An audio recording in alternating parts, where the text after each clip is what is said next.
Mae'n galwad i addoli yn dod o lyfr datguddiad ar bennod gynta, adnod 5. I'r hwn sydd yn ein caru ni ac yn ryddhawodd ni oddi wrth ein pechodau a'i waed, ac yn gwnaeth yn urdd frenhinol yn offeiriaid i Dduw ei dad, iddo ef y bo'r gogoniant a'r gallu byth bythoedd. Amen. Gawn ni uno yn y mawl yna nawr i'r arglwydd gyda yr emyn cyntaf heno, mawr oedd Crist yn rhagwyddoldeb mawr yn gwisgo natur dyn.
Ein darlleniad ni heno yw Efengyl Ioan, pennod 18 ac adnod 18, a wedyn ymlaen, 28, ac ymlaen i bennod 19, adnod 16. Felly Ioan 18, adnod 28, ymlaen i bennod 19, adnod 16.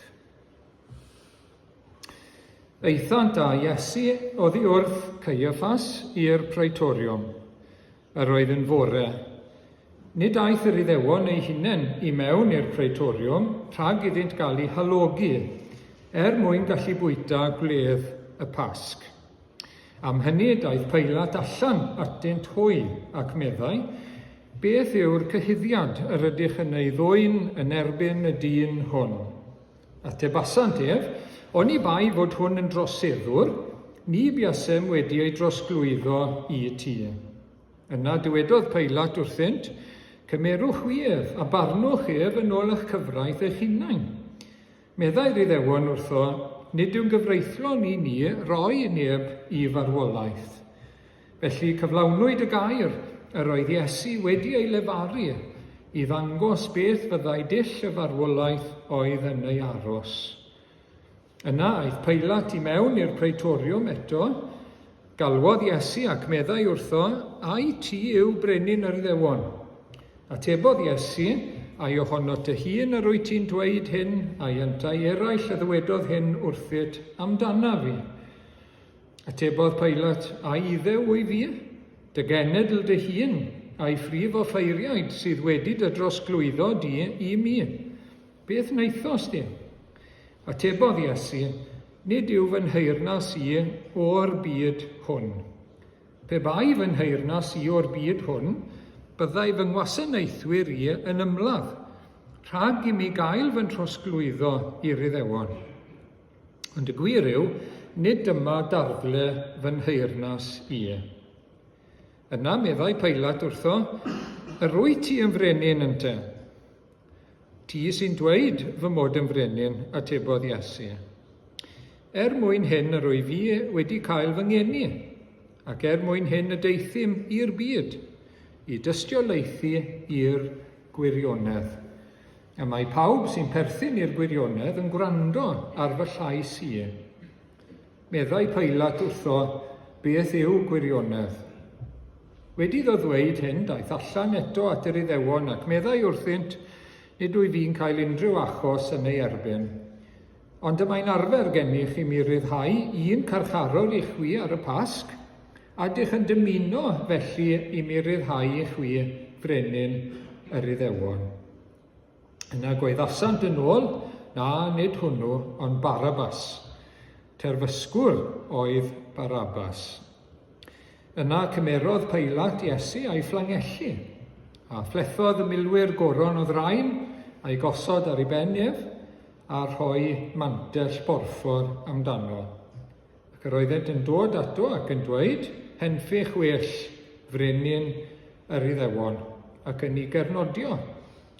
Daeth Peilat allan eto ac meddai wrthynt, edrychwch, rwy'n dod ag ef allan atoch, mwyn i chwi wybod nad wyf yn cael unrhyw achos yn ei erbyn. Daeth Iesu allan felly yn gwisgo'r goron ddraen a'r fantell borffor, a dywedodd Peilat wrthynt, dyma'r dyn. Pan welodd y prif o ffeiriaid a'r swyddogion ef gweithasant, croeshoelia, croeshoelia. Cymerwch ef eich hunain a chroeshoeliwch, meddai Peilat wrthynt, oherwydd nid wyf fi'n cael achos yn ei erbyn. Tebodd yr Iddewon ef, y mae gennym ni gyfraith, ac yn ôl y gyfraith honno fe ddylai farw, oherwydd ei gwnaeth ei hun yn fab Duw. Pan glywodd Peilat y gair hwn, ofnodd yn fwy byth. Aeth yn ei ôl i mewn i'r Praetoriwm, a gofynnodd i Iesu, o ble wyt ti'n dod? Ond ni roddodd Iesu ateb iddo. Dyma Peilat felly yn gofyn iddo, o nid wyt ti am siarad am mi? O ni wyddost fod gen i fawdurdod i'th ryddhau di, a bod gen i fawdurdod hefyd i'th groeshoelio di. Tebodd Iesu ef, ni fyddai gennyt ddim awdurdod arna fi, oni bai ei fod wedi ei roi i ti o ddichod. Gan hynny, mae'r hwn am trosglwyddodd i ti yn euog o bechod mwy. O hyn allan ceisiodd Peilat ei ryddhau ef, ond gweiddodd yr Iddewon, os wyt yn ryddhau'r dyn hwn nid wyt yn gyfaill i Gesar. A mae pob un sy'n ei wneud ei hun yn frenin yn gwrthryfela yn erbyn Gesar. Pan glywodd Peilat y geiriau hyn, daeth ei Iesu allan ac eisteddodd ar y brawdle yn y lle aelwyr y palmant, yn iaith yr Iddewon Gabatha. Dydd paratoad y Pasg oedd hi, tua hanner dydd, a dywedodd Peilat wrth yr Iddewon, dyma eich brenin. Gweddasant hwythau, ymaith ag ef, croeshoelia ef. Meddai Peilat wrthynt, a wyf i groeshoelio eich brenin chwi. Tebodd y prif o ffeiriaid, nid oes gennym frenin ond Cesar. Yna troddododd Peilat Iesu iddynt yw groeshoelio. Gyn ni'n diolch i'r arglwydd am ei air sanctaidd. Gawn ni droi nawr at yr arglwydd mewn gweddi, gawn ni weddio gyda'n gilydd. I ni diolch Arglwydd am y cyfle newydd o ddod yn hyd ac bod ni wedi ymgynnull heno eto yn enw yr Arglwydd Iesu Grist. Ac i ni'n gweddio yn ôl dy ddewyd y byddi di yn bresennol gyda ni Arglwydd. Ti'n bresennol ym mhob man ac eto mae yna bresenoldeb arbennig ymhlith dy bobl i'w bendithio nhw. Ac i ni'n gweddio am dy bresenoldeb, i ni'n gweddio byddwn ni'n ymwybodol o dy bresenoldeb heddiw Arglwydd heno nawr. Dy fod ti yn y canol gyda ni. Nid ar yr ymyl, ond yn y canol. Ac bod ni'n dod yn ymwybodol ohono ti, Arglwydd. A dy fod ti yn siarad â ni heno eto trwy y gair. A dy fod ti yn dangos gwedd dy wyneb i ni o Arglwydd. A byddi di gyda ni yn y cymyn hefyd nes ymlaen.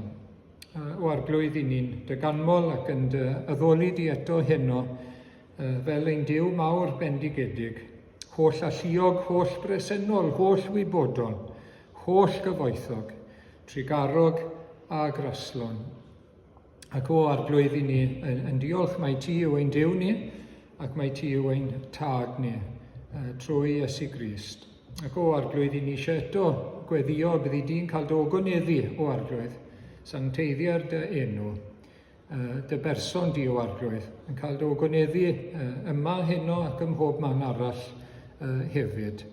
I ni eisiau diolch i ti Arglwydd am dy ddaioni tuag ato ni, am dy ras a dy drigaredd cyffredinol ac am yr Efengil, ac am dy ras arbennig a dy gariad i ni yn Iesu Grist, ac wrth ddod i'n bywydau ni trwy'r Efengil.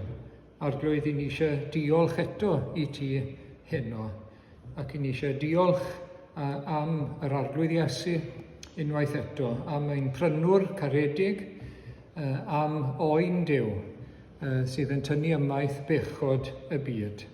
Hwn yw'r oen ar ben Calfaria aeth i'r lladdfa yn ein lle. So mae'n dyled fawr a dalodd ac fe groesodd filiau'r ne.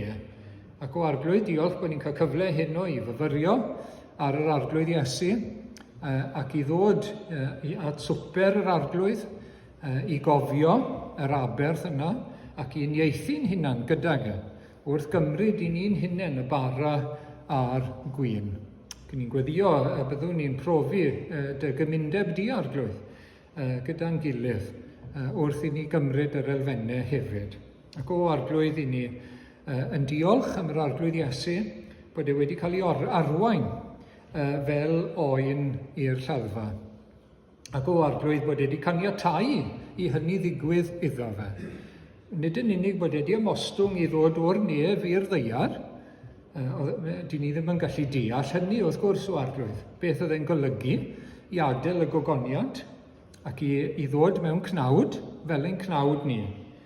Ac wedyn yn cymryd i gael ei arwain fel oen i'r lladdfa, yn mynd o un i'r llall fel i ni newydd ddarllen, dynion anheilwng iawn, ac yntau'n cael ei arwain o un i'r llall ac un arall nes bod e'n mynd i'r groes. Ac o Arglwydd i ni'n rhyfeddu at hyn unwaith eto. Ni'n gweddio bydd e'n fendith i ni heno i fyfyrio ar y thema yma o Arglwydd. I ni gofio beth oedd e'n golygu mewn gwirionedd i'r Arglwydd Iesu i fynd i'r groes yna, hyd yn oed cyn iddo fe gyrraedd y groes yn ein lle ni ac ein mwyn ni o Arglwydd. Ac o Arglwydd i ni'n gweddio bydd hyn yn help i ni i'w garu fe yn fwy, i gofio fel mae e wedi'n caru ni. I ni'n gweddio bydd e'n help i ni Arglwydd ac yn esiampl i ni pan mae pethau yn digwydd yn ein bywydau ni sydd yn anodd o Arglwydd. Pan i ni fel petai ni'n meddwl bod un peth yn dod ar ôl y llall. Ond o Arglwydd i ni weld sut oedd yr Arglwydd Iesu yn wynebu hyn, sut oedd yn ymdopi gyda hyn, ac i ni eisiau bod yn debyg iddo fe. I ni eisiau garu fe'n fwy, ac i ni eisiau bod yn fwy tebyg i'r Arglwydd Iesu yn ein bywydau ni hefyd o Arglwydd. Ac ni'n gweddio i ti'n bendithio ni heno o Arglwydd, ac yn diolch am yr addewid y bydd nawr yn ein harwain ac yn ein cadw ni trwy bob peth y byddwn ni yn ei wynebu fel ei bobl. Diolch am yr addewid ei fod e'n geidwad i ni. Diolch bod wedi dweud yn ei weddi cyn mynd i'r groes a rwy fi wedi ei cadw nhw. Ac o arglwydd ei fod e wedi cadw y disgyblion. Pob un heblaw mab y golledigaeth. A diolch y bydd e'n cadw pob un ohono ni hefyd. A arglwydd i ni'n diolch am hynny. I ni'n diolch bod yr addewid am yr ysbryd glân i ddod, i'n harwain ni, i'n diogelu ni, i'n nerthu ni, ac byddwn ni'n cael ein cadw. I ni'n diolch am hyn. Ac i ni'n diolch am gael bod yn yr oedfa hyn yn ymoddion gras o arglwydd, ac i ni'n sylweddoli mai fel hyn wyt ti'n ein cadw ni o arglwydd, a cadw'n golwg ni arna ti, ac yn ein nerthu ni ar ein pererindod ni o arglwydd tuag at y gogoniant. I ni'n cofio am ein cyd-aelodau heno sy'n methu bod gyda ni oherwydd afiechyd, neu lesgedd o arglwydd, rhai yn y cartrefi wrth gwrs, a ni'n gweddio drostyn nhw i ti bendithio nhw, arglwydd eu cynnal nhw, ac iddyn nhw fod yn ymwybodol ohono ti hefyd. I ni'n gweddio dros y rhai sydd yn galaru yn ein plith ni, i ti barhau i'w diddannu nhw arglwydd gyda diddanwch yr efengil, a gyda gobaith byw yr efengil trwy atgyfodiad Iesu Grist oddi wrth y meirw. Diolch o arglwydd bod wedi cael ei arwain fel oen a bod ei feddwl ar y wobr oedd o'i flanau, bod ei feddwl ar gyflawni ewyllus y tad a chynllun mawr yr iachawdwriaeth. A diolch bod wedi cael gweld o lafur ei enaid, bod e wedi cael ei wobrwyo, bod e wedi cael ei gyfodi, bod e wedi cael ei esgyn i'r nef, a bod e nawr yn gweld pobl yn cael ei roi iddo fe gan y tad, pobl yn dod i gredu ynddo fe. Ac o arglwydd, ni'n gweddio eto yr wythnos yma, ni'n gweddio eto heno dros y clwb nawr, ac yn gweddio y bydd rhai o'r plant yma, eu teuluoedd, yn dod yn roddion i Iesu Grist. Bydda nhw'n dod ato fe o arglwydd ac yn profi bod nhw'n cael ei derbyn, profi bod nhw'n cael ei croesawu, profi achubiaeth yn yr arglwydd Iesu, yn profi y bywyd tragwyddol ynddo fe, yn dod at y ffynnon sydd yn glanhau o bechod ac aflendid. Arglwydd, diolch bod gyda ni neges i'w chyflwyno, bod gyda ni waredwr i'w gyflwyno, bod gyda ni frenin i'w gyflwyno a'i gymeradwyo i'r genhedlaeth nesaf o arglwydd. Nertha ni'n gweddio i wneud hynny. Helpa ni gadw'r ffocws yn glir arglwydd. Mae cyflwyno Iesu Grist i ni. Mae cyflwyno efengil Iesu Grist yw'r prif nod yr wythnos yma. Nertha ni gyda'n gilydd i wneud hynny, ac rho eneiniad yr ysbryd glân ar y gwaith, gogoniant i ddenw di o arglwydd ac bendith ac achubiaeth i lawer. I ni'n cofio am sefyllfa'n byd o arglwydd, sefyllfa bregus iawn fel glywson ni bore yma, ac i ti wedi'n rhybuddio ni, mae fel hyn fydd i. Felly ni'n gweddio deled y deyrnas nawr yn y gwledydd lle mae yna derfysg a rhyfel, lle mae yna anghenion mawr ac erledigaeth, deled y deyrnas trwy'r cwbl o arglwydd, i ni'n diolch na fydd dim yn rhwystro dy ddibenion di. Dim byd. All dim rhwystro dy waith di. Fel nag oedd dim yn gallu rhwystro taith Iesu Grist i'r groes na. Oedd dim yn gallu rhwystro fe rhag mynd. I ni'n diolch arglwydd. I ni'n diolch bod ein iachawdwriaeth ni o Dduw. Ac bydd yn llwyddo ym mhob ffordd, achos mae dy waith di yw e. Derbyn ein diolch ni nawr i ti, derbyn ein clod o arglwydd, derbyn ein cariad, ond ni'n dychau am allu dweud bod ni'n dygaru di'n well o arglwydd nag yr un ni. Bydd yn arglwydd arno ni fel glywson ni bore yma, llywodraetha o arglwydd arno ni, deled y deyrnas a gwneler dy ewyllus. Derbyn ni nawr wedi maddau ni yn enw ac yn haeddiant ac gogoniant Iesu Grist. A'n dysgodd i weddio, ein tad, yr hwnnwyd yn y nefoedd, sancteiddiad dy enw, deled y deyrnas, gwneler dy wyllus, megis yn y nef, felly ar y ddeiar hefyd. Dyro i ni heddiw ein bara beinyddio, a maddau i ni ein dyledio, fel y meddyliwn unnau un dyledwyr, ac nac arwain ni brofedigaeth, eithyr gwared ni rhag drwg. Caniseiddo ti yw y deyrnas, a'r nerth, a'r gogoniant, yn oes oesau. Amen.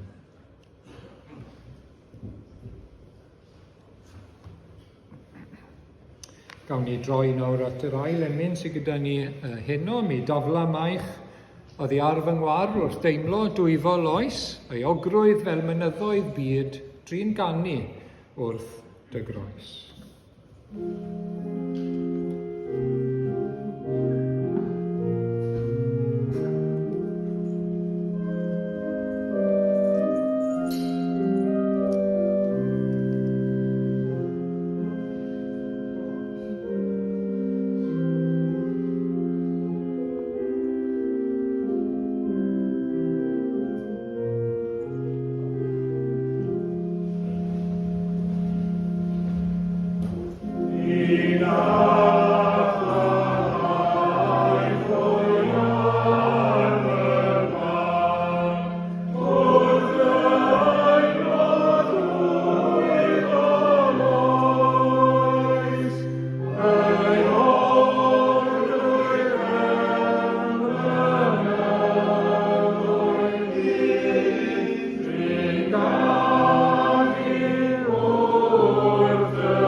Wel, fel testyn heno, newn ni ddarllen adnod 7 o broffwydoliaeth Eseia yn pennod 53.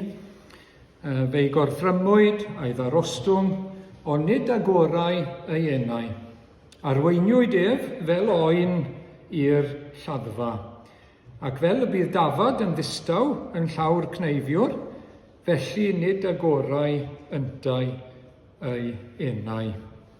Proffwydoliaeth, wrth gwrs, am y Meseia, y gwas dioddefus. A beth ni'n gweld yn y Testament Newydd, beth ni'n gweld yn hanes yr Efengylau, yw fel mae'r proffwydoliaeth yma yn cael ei chyflawni yn yr arglwydd Iesu Grist. Mae pob rhan o'r Efengylau, pob rhan o'r hanes yn bwysig iawn. Dyw e ddim yna trwy ddamwain, mae yna trwy ddylanwad yr ysbryd glân. Y manylion sy'n cael ei rhoi am hanes dioddefaint yr arglwydd Iesu. Ac mae Eseia, wrth gwrs, yn proffwydo am y gwas dioddefus. A falle bod chi'n cofio yn llyfr yr Actau, i ni'n cael hanes Philip, yr Efengylwr.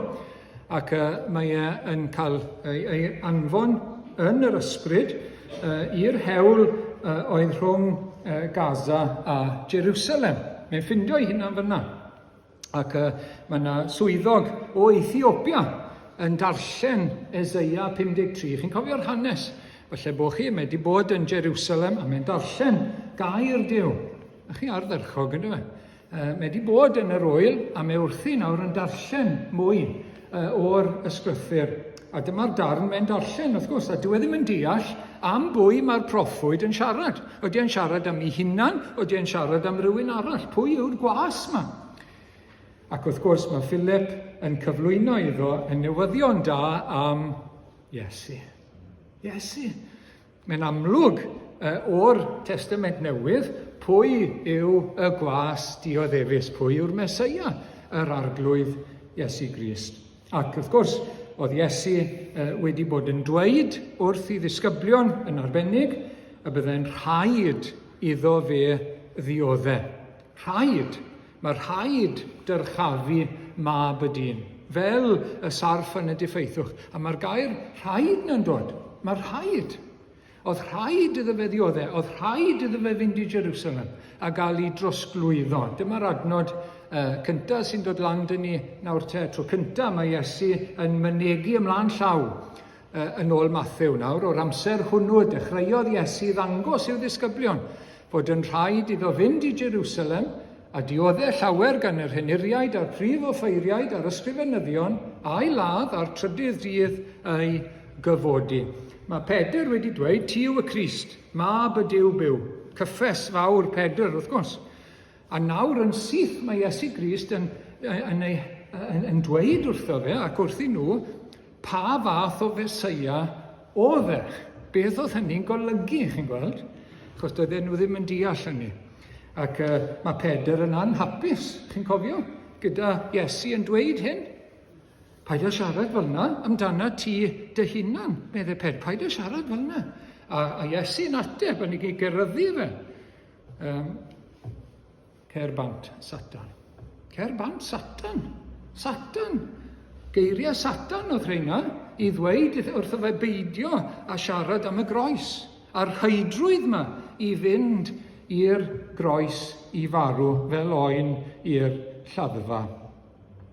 Ac yn syth ar ôl hynny, mae y gweddnewidiad. Maen nhw'n mynd i fyny'r mynydd i weddio, transfiguration. Cofio'r gweddnewidiad. A y tad yn cadarnhau. Hwn yw fanwyl fab, gwrandewch arno fe. Gwrandwch ar beth mae'n dweud wrthoch chi, ynglyn â pa fath o Feseia yw e. Gwrandewch arno fe. Ac pan dath y Groegiaid yn amser y Pasg, chi'n cofio'r Groegiaid oedd wedi dod i Jerusalem eisiau gweld Iesu. Beth mae'n dweud wrthyn nhw, pwy neges mae'n rhoi? O, y gronyn gwenith. Mae rhaid iddo fe fynd i'r ddaear a marw, mwyn dwyn ffrwyth. Felly, y gwas dioddefus, y rhaidrwydd yma i'r arglwydd i ddod ac i fynd i'r groes. Ond yn proffwydoliaeth Eseia, mae'n dweud bod wedi cael ei arwain fel oen i'r lladdfa, bod wedi cael ei arwain ar hyd y ffordd. Ac beth ni'n gweld yn hanes y Pasg yw bod e'n cael ei arwain. Mae'n mynd o un i'r llall, cyn iddo fe fynd yn y diwedd i'r groes. Ac fyswn ni'n licio edrych ar rhai o'r camau yna heno. Mae eisiau darllen, eto mae rhaid chi ddarllen y 4 Efengyl i chi gael y darlun, wrth gwrs, yn llawn. Mae pob un yn edrych arno fe o ryw ffordd, mae rhaid chi ddarllen y 4 Efengyl wedyn i gael y darlun cyflawn. A ein ni'n mynd i weld yn gyflym iawn, wrth gwrs, sut mae Iesu'n cael ei arwain nawr. Ni'n gweddio bydd e'n fendith. Dyma fe nawr, yr oen, yn cymryd ymaith bechod y byd, yn marw yn ein lle ni. Mae'n dod i'n cynrychioli ni farw yn ein lle ni. Yr hwn am carodd i, medde'r Apostol Paul, ac a'i rhoes ei hun droso fi. A wi eisiau chi feddwl am hynny wrth i ni fynd gydag nawr ar y daith yma, wrth iddo fe gael ei arwain fel oen i'r lladdfa. A'r hyn a wynebodd e. Mae'n bwysig bod ni ddim yn sentimental am y peth, bod ni ddim yn rhamantu am y peth. Beth oedd e'n golygu Iesu Grist i ddod yn ddyn ar ein deiar ni a cael ei arwain i'r groes yna? Beth oedd e'n golygu? Pwy oedd e'n gorfod mynd o'i blaen nhw? Pwy oedd e'n gorfod sefyll o'i blaen nhw a dioddau ar ei llaw nhw? Cyn iddo fe gyrraedd y groes, a wedyn y bod yn aberth dros bechod y byd. Wel, Ioan 18 nawr te, mae llawer yn Efengyl Ioan pennod 18, aethant ag ef at Anas. Mae wedi cael ei gymryd yng Ngethsemane yn yr ardd, a'r lle cyntaf mae'n mynd yw at Anas. Ef oedd tad yn hyfraith Caiaffas, a oedd yn archoffeiriad y flwyddyn honno. Archoffeiriad wedi riteiro o ddanas. Mae'n debyg ers tua 10 mlynedd oedd e wedi riteiro, ond oedd tipyn o ddylanwad gyda fe o hyd. Oedd yr archoffeiriad yn amser Iesu Grist yn cael ei apwyntio, neu o leia i cymeradwyo, yn dweud bod nhw'n iawn, gan y Rhufeiniaid. Meddyliwch am hynny. Y dylanwad y Rhufeiniaid oedd hwn yn dderbyniol fel archoffeiriad, ac oedd e wedi bod yn archoffeiriad. Oedd ei 2 fab, mae'n debyg, wedi dod ar ei ole, ond y 2 wedi marw. Ac wedyn oedd e wedi penodi ei fab yn nghyfraith i fod yn archoffeiriad swyddogol, beth bynnag erbyn amser yr arglwydd Iesu ac amser y croes hoelio. Ac mae y dyn yma nawr te, meddyliwch am hyn am funud, Iesu Grist yw yr archoffeiriad. Dyma'n archoffeiriad ni. Oedd pob archoffeiriad arall yn gysgod o'r person yma.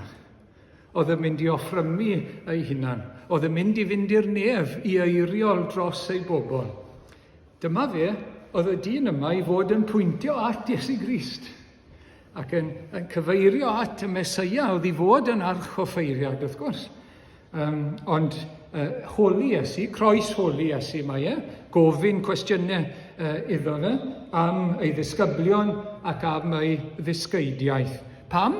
Trial baglu Iesu, wrth gwrs, trial cael i ddweud rhywbeth fel bod nhw'n gallu dweud, o reit, ffwrdd bant ag nawr, gallwn ni'n cael gwared ag Iesu yn ateb, mae'n gorfod ateb yr archoffeiriad, chi'n gweld, ac mae'n ateb bod e wedi dysgu yn gyhoeddus, ac y dyle fe holi yr ail di gwrando, os oedd e eisiau gwybod. Beth mae Iesu'n dweud yw, mae pawb yn gwybod, wrth gwrs, beth oedd ei ddisgeidiaeth e. Oedd e'n gyhoeddus, mae pawb yn gwybod beth oedd e wedi bod yn dysgu. Ac am hynny mae'n cael ei daro. Mae'n cael ei daro gan un o swyddogion yr archoffeiriad heb reswm o gwbl. Nawr, chi wedi bod dilyn y newyddion, os ych chi wedi yn y pythefnos diwetha, mae'n ffys mawr wedi bod rhywun wedi cael ei daro, ond os yn yr Oscars. Ac y canlyniadau yn dilyn hynny, bod rhywun wedi cael ei daro ar ei wyneb yn gyhoeddus. Wel, dyma fe, yr archoffeiriad mawr yn cael ei daro gan un o swyddogion yr archoffeiriad bach. Wedyn, i ni mynd mlaen, adnod 24, yna anfonodd Annas ef wedi ei rwymo at Caiaffas yr archoffeiriad. Mae'n cael ei basio nawr, dyma fe, mae'n cael ei arwain fel oen i'r lladdfa. Mae'n cael ei basio nawr at yr archoffeiriad ar y pryd, sef y mab yng Nghyfraith. Ac oedd Caiaffas, mae'n debyg yn un o'r Sadwceaid. Do'n nhw'n credu mewn atgyfodiad. Chi'n cofio? Sadwceaid, ddim yn credu yn yr atgyfodiad.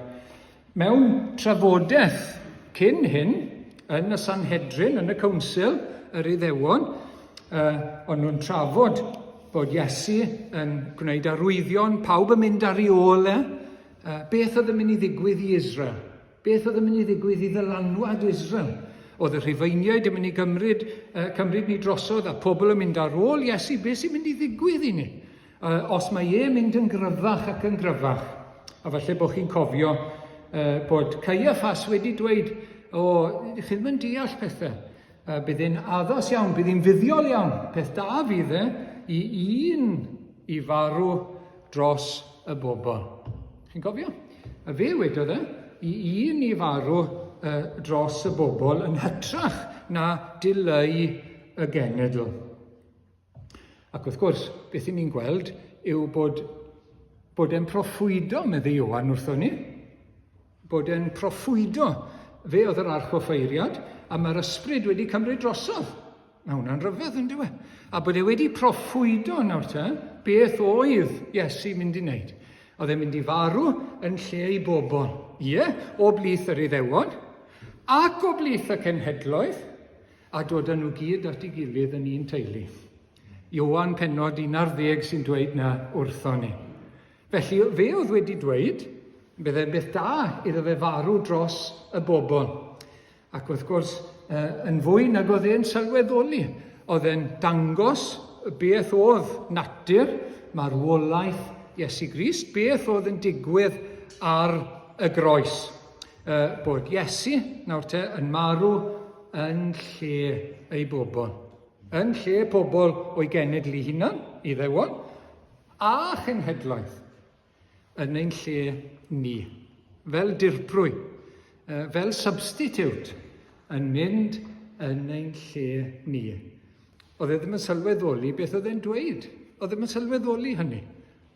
Ond oedd Duw wedi defnyddio fe i ddweud hynny. Ac hyd yn oed nawr, pan maen nhw'n arwain ac yn holi Iesu, ac yn siarad ag ac yn ei gwestiynu fe, beth i ni'n gweld? Mae e'n offeryn tŵl yn llaw Duw. Na gyd yw e. Maen nhw dim ond yn gyfrwng i fab Duw i gael ei arwain fel oen i'r lladdfa, i farw dros ei bobl, i ni gael bywyd rhagwyddol, i ni berthyn i deulu Duw. Offeryn yw e yn llaw Duw. Ac mae'r ysgrifenyddion, mae'r henuriaid, mae'r arweinwyr, y prif offeiriaid, maen nhw'n cael, chi'n cofio, maen nhw'n cael pobl i ddod i ddweud pethau am Iesu, false witnesses, gai dystion, a maen nhw ffili cael nhw i gytuno hyd yn oed. Mae'n gymaint o kangaroo cort. Yn y diwedd mae dau yn dweud bod wedi dweud bydde fe'n bwrw y deml lawr ac yn ei chodi hi mewn 3 diwyrnod. Ac mae Iesu yn dawel trwy hyn i gyd, ac wedyn mae'n cael ei siarso, mae'n cael charge gan yr archoffeiriad. Oedd rhaid iddo fe ateb yr archoffeiriad, chi'n gweld, oedd rhaid iddo fe.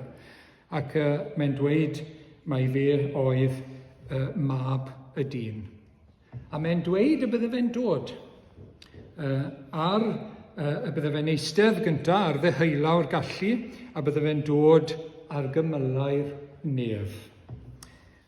Lle mae ffocws Iesu Grist yn hyn i gyd? Dwedwch bod ni yn wynebu anawsterau, bod ni'n wynebu treialon, ble mae'n ffocws ni? Bod ni'n wynebu gwawd felly, fel Cristion, rhywun yn ei sport am ein penni, a ni'n teimlo bod e'n anodd i fod yn Gristion. Ble mae'n ffocws ni? Wel, lle oedd ffocws yr arglwydd Iesu nawr te? Mae'n edrych ymlaen. Mae'n edrych ymlaen, heibio i beth sy'n digwydd ar y pryd. Mae'n edrych ymlaen at y wobr, beth sydd yn mynd i ddod o hyn i gyd. Mae'n bwysig. Mae'n edrych ymlaen, chi'n gweld? Ac mae'n edrych ymlaen at fod ar ddeheulaw y tad. Yn y nef, yn llywodraethu dros ei bobl. Mwyn ei bobl. Mae'n edrych ymlaen at hynny. Mae'n edrych ymlaen at y dydd bydd e'n dod nôl ar gymyle'r nef. Fel brenin i gasglu bobl i gyd at ei gilydd. Mae'n edrych ymlaen. Beth fydd diwedd pwrpas cynllun Duw? Beth fydd diwedd y cyfan? A chi'n gwybod, mae hwnna'n bwysig iawn i chi a fi. Yng nghanol ein bywydau o ddydd i ddydd, yng nghanol ein hanawsterau, yng nghanol ein poenau, yng nghanol ein treialon, beth bynnag sy'n digwydd i ni, falle chydig o wawd am fod yn Gristion. Falle, di ni'n profi lot yn y wlad yma, dim byd o werth o gymharu ag eraill wrth gwrs. Ond ble mae'n ffocws ni? Odyn ni fel Iesu Grist? Odyn ni'n edrych ymlaen? Ble mae'n ffocws ni mewn bywyd? Ble mae'n ffocws ni pan ni'n codi yn y bore, pan ni'n mynd i'r gwaith, pan ni'n mynd o gwmpas ein bywyd? Lle mae'n ffocws ni? I ni'n mynd i fod gydag ef, ac yna i ni newydd ganu, ac yna caf ei weled ef. Panel y byd ar dan. Mae hwn dros dro, wi ar daith. A mae'r arglwydd Iesu yn edrych ymlaen. Mae'n edrych tu hwnt i beth sy'n digwydd. A mae hwnna'n bwysig iawn i fynd trwyddo fe, wrth gwrs. Mae'n edrych nôl hefyd, ac o'n i weld hynny mewn munud, ond mae'n edrych ymlaen. Ac wrth gwrs, mae'n dweud y gwir. Mae'r archoffeiriad yn dweud, wel, cabledd yw hyn, wrth gwrs, ac mae pawb yn cytuno bod e'n haeddu marw. Ac mae'n cael rhywbeth wedi rhoi dros ei benne, a maen nhw'n pwno fe. Wedyn ni, wyt ti'n broffwyd, wyt ti? Wel, proffwyda nawr te, pwy sy'n dyfwrw di? Just wneud sport am ei benne, wrth gwrs. Just i wawdio fe fel proffwyd. Fel un oedd wir yn air Duw, gair wedi dod mewn cnawd. Ac wedyn, ni'n dod at adnod 28, ac mae'n mynd at un arall. Aethant a Iesu oddi wrth Caiaffas i'r praetoriwm yr oedd yn bore di Gwener nawr yw yn gynnar iawn, ac mae hynny'n golygu dod o flaen Peilat. Dyna pwy sy'n nesaf. Mae'n cael ei arwain nawr, fel oen i'r lladdfa, o un i'r llall. Mae'n gadael i'w hunan i gael ei arwain. Fel oen. Ni'n dweud oedd e'n mynd fel oen. Hi oedd hi'n mynd fel o'n bach. Gadael i rywun i harwain. Gadael i rywun i gymryd. Cymryd y llaw a'ch arwain chi. Dyma fe, mae'n caniatáu iddo fe ddigwydd. Brenin y gogoniant, wrth gwrs. Dyma fe, ein harglwydd a'n gwaredwr ni mwyn ein hachub ni, cofiwch. Ac Peilat yw y rhaglaw, y tetrarch, prefect, yw un teitl yn Saesneg iddo fe, dros y Rhufeiniaid. Maen nhw'n dweud bod e'n berson awdurdodol iawn, authoritarian. Mae'n debyg bod wedi bod yn profocio yr Iddewon ac yn profocio Samariaid hefyd. Oedd wedi mynd trwy Jerusalem yn hongian lluniau o Tiberius yn bobman. Dim ond i wylltio yr Iddewon. Dim ond i profoco nhw. Oedd wedi wneud wedi cael arian wedi wneud gyda symbolau paganaeth yn Jerusalem i profocio yr Iddewon. Oedd ganddo fe enw am fod yn greulon iawn ac gwasgu pobl lawr. Y Samariaid oedd wedi gwasgu nhw lawr a bod yn greulon iawn tuag atyn nhw, yn rhoi pobl i farw heb brawf iawn. Ac chi'n cofio bod i'w wraig wedi rybuddio fe i byd o'n ei dim byd a Iesu. A'r hanes ydy bod e wedi lladd ei hunan yn y diwedd, o dan orchymyn Caligula pan oedd e yn ymerawdwr. A Peilat nawr, mae'n dod o flaen Peilat, a brenin y gogoniant yw hwn, yr arglwydd Iesu, a mae'n dod o flaen swyddog Rhufeinig, sydd o dan awdurdod wrth gwrs. Ac mae'n gadael i'w hunan i ddod o flaen hwn. Mae hwnna'n ryfeddod yn dweud, fel mae'n fodlon wneud hynny. A Peilat yn holi beth oedd y cyhuddiad, Ac wrth gwrs maen nhw'n dweud, mae rhaid bod e'n droseddwr, byddwn ni'n mynd dod ag o dyflan di, ond does dim hawl dyn ni i'w roi ei farw, i ni eisiau ti wneud hynny droso ni. Ac mae Ioan yn dweud bod e'n cyflawni gair Iesu Grist. Oedd e'n cyflawni gair yr Hen Testament, ond mae'n cyflawni gair Iesu Grist yn benodol ynglyn â siwd bydde fe farw. A hwnna'n bwysig iawn, wrth gwrs, achos mae rhai pobl yn dweud, chi'n gweld, o llanw mewn y manylion nath y disgyblion wrth sgrifennu'r Efengylau after the event. Dyna beth mae rhai pobl yn gweud, wrth gwrs. Maen nhw'n ffili credu bod Iesu wedi dweud yn fanwl ymlaen llaw beth oedd wedi digwydd. So maen nhw'n dweud, o ie, nathon nhw just llanw mewn y manylion a dweud mae Iesu oedd wedi dweud e. A mae'n bwysig iawn y ffordd mae'n cael ei gofnodi bod hyn i gyd yn cyflawni beth oedd Iesu ei hunan wedi dweud, mae Ioan yn dweud na wrthon ni. A dyma y tro ola mae e'n dweud beth sy'n mynd i ddigwydd y trydydd tro yn Mathew 20. Condemniant ef i farwolaeth a'i drosglwyddo i'r cenhedloedd, i'w watwar a'i fflangellu a'i groeshoelio. Mae wedi dweud beth sy'n mynd i ddigwydd yn benodol. Ar y trydydd dydd fe'i cyfodir. Nid yn unig bod yr ystrythyr yn cael ei gyflawni yn beth sy'n digwydd i Iesu Grist, mae gair Iesu Grist, wrth gwrs, sydd yn air Duw, yn cael ei gyflawni hefyd yn yr hyn sydd yn digwydd iddo fe. Ac wedyn, nid dim ond Pilate, mae'n mynd at Herod nesaf, sydd yn rhyw fath o frenin i'r Iddewon. Felly ni'n dod nawr at Luc i gael hwn, ac wedi deall ei fod dan awdurdod Herod fel Galilead, cyfeiriodd yr achos ato gan fod Herod yntau yn Jerusalem y dyddiau hynny. Nawr te, mae brenin y gogoniant yn dod o flaen brenin arall, Herod Antipas. A dyma beth ni'n gwybod am Herod Antipas, oedd e wedi ysgaru ei wraig mwyn priodi gwraig ei hanner brawd. Chi'n cofio'r hanes? Dim byd newydd dan yr haul nag oes. Oedd gyda fe awdurdod, oedd neb yn mynd i ddweutho fe beth i wneud, so mae'n cael gwared ar un, mae hi'n cael gwared ar ei gŵr, a wedyn maen nhw yn priodi i gilydd. Ac wrth gwrs mi gostiodd hynny i Ioan Fedyddiwr, wedodd e wrth Herod, dyw ddim yn iawn. Ti fod yn iddew, a ti fod yn gwybod beth yw cyfraith Duw i beidio godi nebu ac cael ei roi yn jail, wrth gwrs. Ond maen nhw'n hif yn ei pechod. Mae Herodias yn hif iawn yn ei pechod.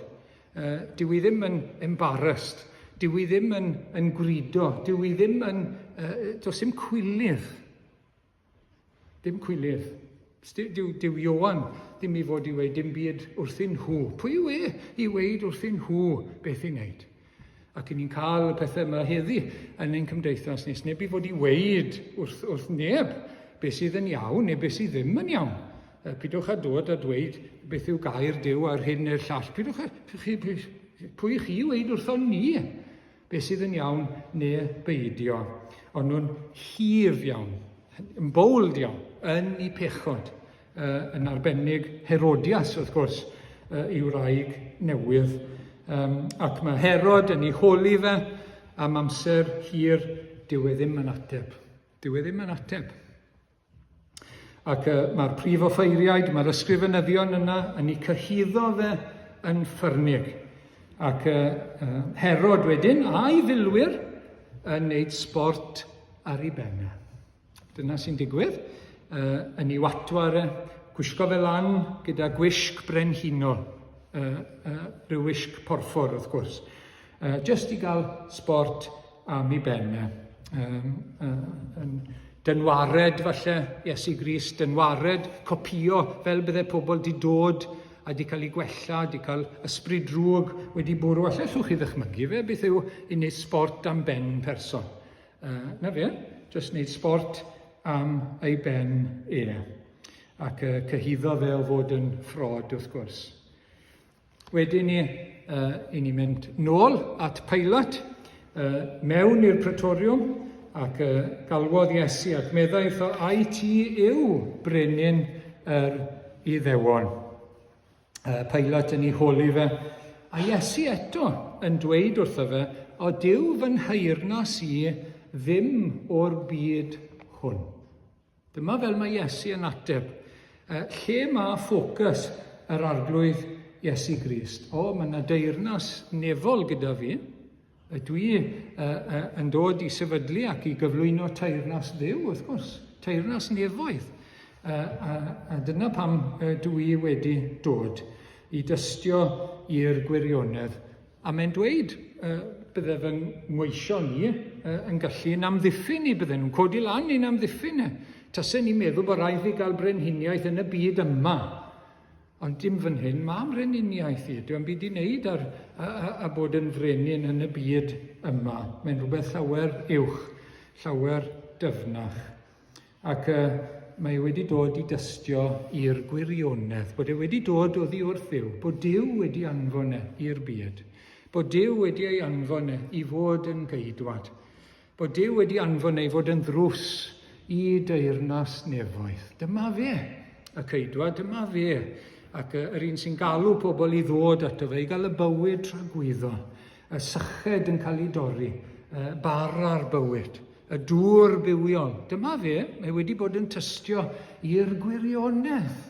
Mae wedi dod i gyflwyno teyrnas nefoedd, i fod yn ddrws ac i roi ei hunan fel y bugail da, yn rhoi ei einioes dros y defaid. Ac Pilat felly'n gofyn i'r dyrfa, oedden nhw am ryddhau, fel ffafr ar y Pasg, oedden nhw am iddo fe ryddhau Iesu, ond na, mae well gyda nhw Barabas wrth gwrs, neu Barabas, terfysgwr, terrorist, rioter oedd e, ac mae Iesu yn cael ei gyflwyno i'w fflangelli. Mae'n cael ei arwain nawr, fel oen i'r lladdfa. A mae'n rhoi hunan, mae'n caniatáu iddyn nhw i fflangelli fe. Allen nhw byth yn neud, o'n i bai bod yn caniatáu iddo fe ddigwydd. Iddyn nhw ei fflangelli fe, rhoi coron o ddraen ar ei benne a mantell porffor. Falle'r un nôl amdano fe fel sport. Fel sport. Dyma chi'r brenin, dyma chi y brenin, jyst wneud sport am ei benne. A mae'n caniatáu, a dwi ddim yn dweud dim byd. Dwi ddim yn dweud dim byd yn ôl o gwbl. Ac wedyn 19:5 daeth Iesu allan. So mae wedi mynd mewn i'r pretoriwm, mae'n cael ei arwain nôl mas. Yn gwisgo'r goron ddraen ar fantell porffor, a Pilat yn dweud, dyma y dyn. Ac maen nhw'n gweiddi wrth gwrs iddo fe gael ei groeshoelio. Maen nhw'n gweiddi ar Pilat i'w groeshoelio fe. Pam? Oherwydd bod e'n gwneud ei hun yn fab Duw. Oherwydd bod e'n gwneud ei hun yn fab Duw. Oedd e'n gywir wrth gwrs. Oedd e'n dweud bod e wedi dod oddi wrth Dduw. A dyma chi Satan, wrth gwrs, yn dylanwadu ac yn gwrthwynebu mab Duw. Does dim croeso un sy'n dweud bod e'n fab Duw ac yn dweud mai cabledd oedd hyn i gyd ac yn y blaen, cael gwared arno fe felly. Wedyn, 19:9, mae hwn i gyd, ffordd mae'n cael ei arwain, mewn i'r pretoriwm, mas o flan y dorf, nôl mewn i'r pretoriwm eto, mae'n cael ei arwain fel hyn, o un i'r llall. Pilat yn gofyn o ble wyt ti'n dod, a Iesu ddim yn rhoi ateb iddo fe. Ac yn y darn yma, mi gyson ni yn y darlleniad, Pilat yn dweud, granda nawr, mae hawl gyda fi, mae awdurdod gyda fi, wyt ti'n sylweddoli? Mae awdurdod y fi, gallai i dy ryddhau di, neu dy gyflwyno di i gael dy groeshoelio. Mae awdurdod y fi, pam wyt ti ddim yn ateb? Dweda rhywbeth, pam wyt ti ddim yn ateb nawr? Ti'n gwybod, beth yw'r awdurdod sydd gyda fi yn y llaw i? Ti'n gwybod, allai ti'n mynd yn rhydd. A mae Iesu'n ateb, wel, bydde ddim awdurdod o gwbl gyda ti, ond i bai bod wedi cael ei roi i ti, o ddichod. O Dduw mae pob awdurdod yn dod. Pob swyddog, pob un. Mae rhaid iddo fe gael caniatâd Duw i fod mewn awdurdod. A mae'r arglwydd Iesu, mae persbectif o hyd ar Dduw ac ar bethau mwy tragwyddol, goruwch naturiol. Fel yna mae persbectif. Ti'n sôn am awdurdod wedi menthyg sydd gyda ti, meddai Iesu Grist. Ac i ni fod i weddio dros y rhai sy'n mewn awdurdod, wrth gwrs, oedd awdurdod wedi cael ei fenthyg sydd gyda nhw. Delegated yw e. Dyw sydd ar awdurdod i gyd, yr arglwydd Iesu sydd ar awdurdod i gyd. Mae'n cael caniatad, mae rhaid fe gael caniatad i wneud hyn. Beth mae'n wneud? I roi Iesu Grist i farwolaeth, mae rhaid fe gael caniatad yn nef. A chi'n gwybod, mae'r un peth yn wir yn ein byd ni heddi. Pan mae pobl yn cael ei erlyd fel Cristnogion. Cofiwch, mae rhaid nhw gael caniatad. Mae rhaid i'r rhai sy'n wneud hyn gael caniatad yn nef i wneud e. Pan ddigwyddodd pethau ofnadw i Job, oedd rhaid i Satan gael caniatad. Gan Dduw, mwyn i wneud e. Mae hwnna'n rhyfedd yn dweud. A mae rhaid i Pilat gael caniatad i drosglwyddo Iesu i gael ei groesoelio. Mae rhaid i gael caniatad. Awdurdod wedi rhoi sydd gyda fe. Beth mae Iesu yn dweud, beth mae'n gweld fan hyn? Ond mae'r arglwydd Iesu yn gweld mae cynllun Duw yw hyn i gyd. Duw sydd ar waith, a mae yn caniatáu i Pilat i wneud hyn. Mwyn bod yn waredwr i'r byd. Mwyn bod yn oen i farw dros ein pechodau ni, mae hyn yn cael ei ganiatáu. Mae'n rhoi caniatad iddo fe. A popeth mae Duw yn rhoi caniatad iddo fe heddi yn ein byd ni, yn eich bywyd chi ac yn y mywyd i. Popeth sy'n dod ar ein traws ni, mae Duw wedi rhoi caniatad iddo fe ddigwydd. Ond dyw e ddim yn newid y cynllun o gwbl. Bod teyrnas Dduw yn mynd i ddod. Bod ni'n mynd i ddod trwy hyn i'r gogoniad. Mae'r ffaith bod e'n rhoi caniatad ddim yn golygu bod e'n mynd i'n rhwystro ni, a bod e ddim yn ein caru ni, a bod e ddim yn mynd i ddod â ni trwyddo fe i gyd. A dyna beth mae Iesu Grist yn gweld. Mae'n gweld cynllun. Mae Duw wedi rhoi caniatad i Pilat i wneud hyn, i'r Iddewon i wneud hyn, achos mae'n cyflawni cynllun mawr Duw. Mae'r rhaid i roi'n i farw. Mae'r rhaid iddo fe farw dros bechod ei bobl. Fel bod nhw'n dod i deyrnas Dduw, bod yna greadigaeth newydd yn mynd i fod. Actau 2:23 nawr te, dyma Pedr ar fydd y Pentecost. Yr oedd hwn, Iesu, wedi ei draddodi trwy fwriad penodedig ar rhagwybodaeth Duw. Cynllun Duw oedd ei gyd. Ac fe groeso i aswch chwiedd trwy law estroniaid a'i ladd. Oedd y ddau beth yn digwydd yr un pryd. Yr un pryd. Oedd nhw yn euog o'i drosglwyddo fe i'r Rhufeiniad. Oedd nhw yn euog bod e'n cael ei groesoelio. Ond yr un pryd, cynllun Duw oedd e. Yr un pryd. A mae mor bwysig bod ni'n gweld fel i blantau, mae'r un peth yn wir yn ein bywydau ni. I ni'n wynebu ein bywyd, ein taith, ein pererindod, fel taith y pererin ar y ffordd i'r nefoedd. A mae'n anawsterau, mae pethau'n cael eu caniatáu, ac eto mae cynllun Duw ar waith. A dim byd yn gallu yn gwahanu ni oddi wrth gariad Duw yng Nghrist Iesu. Ac mae Pilat yn ceisio ei ryddhau ond maen nhw'n dweud na, os ti'n neud hynny, dwi ti ddim yn gyfaill i Gesar. Teitl oedd hwnna ar rhaglawiaid, o'n nhw'n ffrind i Gesar. Ac dwi ti ddim yn ffrind i Gesar os ti'n neud hynny. Ac wedyn ni, un eto, yn dod at 13, pan glywodd Pilat y geiriau hyn, daeth ei Iesu allan. Mae'n mynd nôl amlan, mae'n cael ei arwain.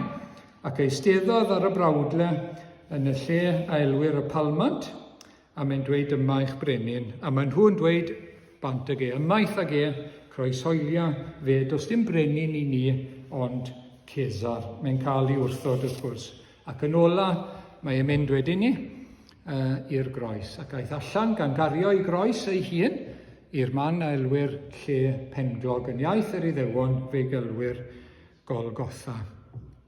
Dim ond cipolwg cyflym yw hwnna ar yr arglwydd Iesu yn y ffordd gafodd ei arwain, yn y ffordd nath ganiatáu i bobl i'w arwain. Pobl oedd yn anheilwng, pobl oedd yn wrthwynebus, pobl oedd yn isel iawn o dano fe, yn ei arwain. Ond yn ei arwain fel oen i'r lladdfa, i fod yn brynwr i'w bobl, i fod yn waredwr yn lle ei bobl, wrth gwrs, yn rhoi ei hunan yn ein lle ni. Ac mae Eseia yn gweud bod wedi cael ei arwain, ac fel y mae Dafod yn ddistaw, yn llaw y cneifiwr, fel na oedd e. Dim ond ateb pan oedd rhaid iddo fe. Yn ateb gyda'r gwir, gyda'i ffocws ar gynllun Duw a yr hyn oedd o'i flaen. Ac i ni yn cael chydig o adnodau nawr te i orffen, i ni gweld, cael ein atgoffa o agwedd yr arglwydd Iesu. Mae'r Testament Newydd yn neud hyn yn aml iawn. Yn ei ddioddefaint yn dangos i ni agwedd meddwl Iesu Grist.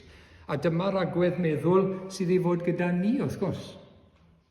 Yr un agwedd meddwl sydd i fod gyda ni ar arglwydd Iesu. Pan fyddai'n cael ei ddifenwi, ni fyddai'n difenwi yn ôl.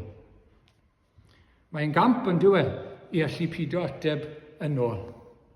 Pan mae rhywun yn dweud rhywbeth yn ein herbyn ni. Mae natur yn dweud i amddiffyn ein hunan. Falle bod nhw ddim yn dweud beth sy'n wir hyd yn oed.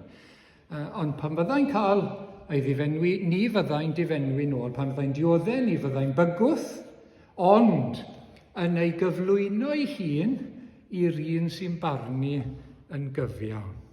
Mae'n cyflwyno, mae'n trysto Duw yn y sefyllfa. Ac mae hwnna yn esiampl ardderchog i ni, yn cyflwyno y cyfan i Dduw. Hyd yn oed pan mae'n anghyfiawn falle, pan mae'r sefyllfa'n anodd iawn ac yn anheg iawn. Weithiau ni'n gallu gwneud rhywbeth amdano fe falle, ond yn aml iawn falle bod ni ddim. I lawer o bobl dyn nhw ddim. Ond cyflwyno y cyfan i Dduw. Wedyn Eseia 50. Oedd gymaint o adnod o ddim lle i'r cyfieithiad, dwi'n ymddiheuro, dwi'n gwybod gall Hugh ffindio fe yn gloi. Eseia 50 ac adnod 6 a 7. Rhoddais fy nghefn i'r curwyr, am cernau i'r rhai a dynnau'r farf. Dyma beth i ni'n gweld yn Iesu Grist nawr ta fan hyn.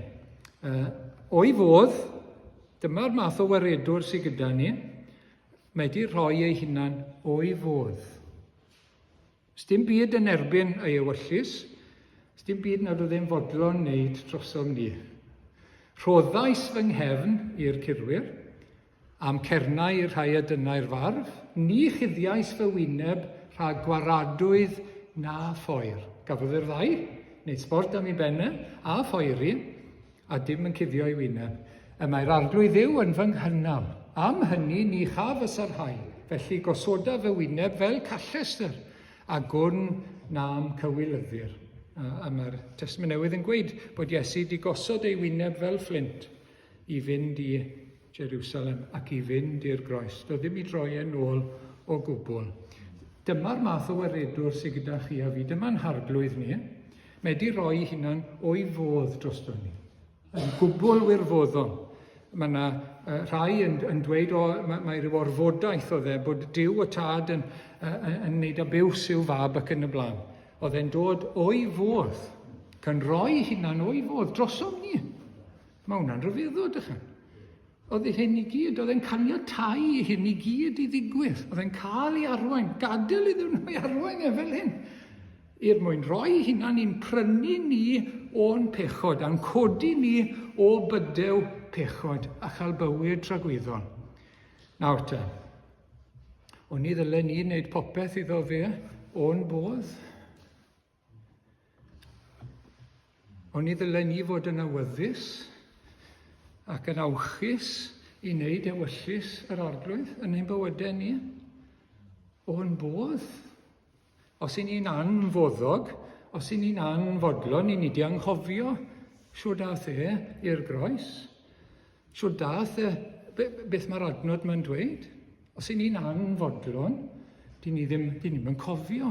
A mae'n bwysig i ni gofio, yn dweud. Bwysig i ni gofio, mae'n wirfoddol. O'i fodd. O'i fodd. Delight o iddo fe. Hyfrydwch iddo fe. I roi hunan drostoch chi a fi. Fel gwaredwr ar y groes. Ac eto i ni'n gallu bod mor slow i wneud pethau. Fi yn, mor slow weithiau i ymateb ac i wneud gwaith yr arglwydd. I ni'n mynd teimlo fel hyn, ni'n mynd teimlo fel arall. I ni'n araf pan oedd e mor fodlon i roi hunan drosom ni. Aberth gwirfoddol. Wedyn, Hebreau 10, fi'n credu sy'n nesaf, yna dywedais, dyma fi wedi dod, y mae wedi sgrifennu mewn rhôl llyfr amdanaf i wneud ewyllus di o Dduw. Oedd e mor awyddus i wneud ewyllus Dduw. I ewyllus oedd ewyllus y tad, yr un peth oedd e. I ddod, i fod yn offrwm, i fod yn aberth, i gael teulu mawr. Teulu Dduw yn y nefoedd, mewn nef newydd a deiar newydd. Cyflawni gair Duw oedd yn dod yn uchel iawn ym mywyd Iesu Grist. Cyflawni ewyllus y tad. Mae ar y top. A dyle fe fod ar y top i ni, wrth gwrs. Cyflawni ei ewyllus Cyflawni ac i fyddhau i'w air dim dylan nôl. Ac wedyn, yr edrych ymlaen eto i orffen, mwyn y llawenydd oedd o'i flaen, fe oedd efodd ef y groes heb ddiffygio, gan ddiastyru gwarth, ac mae wedi eistedd ar ddeheulaw gorseddfainc Duw. Oedd e'n edrych ymlaen. Oedd y ffocws ymlaen wrth redeg yr yrfa. Mae rhaid i ni fod yr un peth, ond os a'r ffocws ymlaen, yn edrych ymlaen at y wobr. Nid just beth sy'n digwydd nawr, nid yr anawsterau, nid y brwydrau, nid y struggles yn unig, ond beth sydd o'n blaen ni. Beth mae'n paratoi ni yn y nef. Yn hif, yn had, y mae llawer o dregfannau. Dwi'n mynd i baratoi lle i chwi. Gadewch i ni gadw golwg ar beth sydd o'n blaen ni. Beth yw'r wobr? I ni'n mynd i eistedd gyda fe. Ac yn cydfarnu gyda fe. Eistedd ar orsedd fel petai. Gyda fe. Cael ei weld bod gyda fe i dragwyddoldeb. Wel, beth cyntaf heno yw dweud diolch i'r arglwydd. Dyma'n ceidwad ni, dyma'n gwaredwr ni, dyma'n prynwr ni. Ar hwnna'n carodd ni ac a'i rhoes ei hun i farw drosto ni.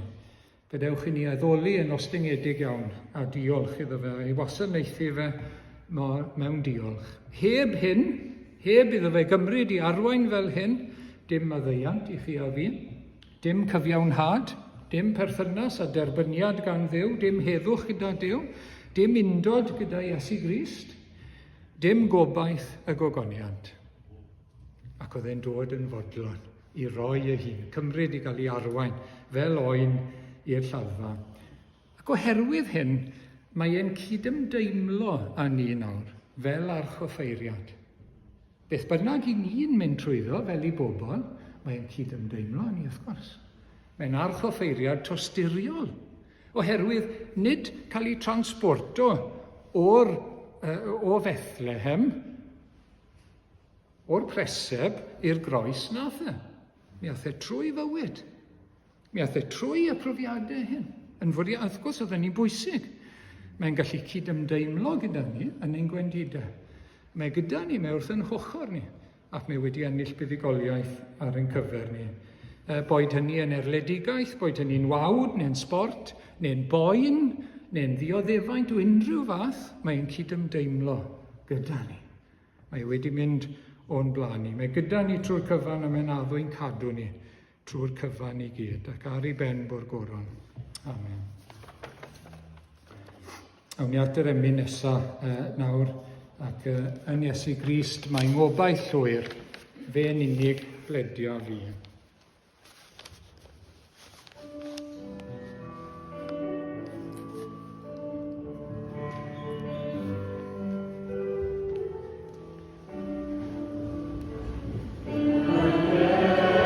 Iesu Grist, mae'n ngobaith llwyr,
Diolch o dad am dair i ni heno. Diolch am yr oen.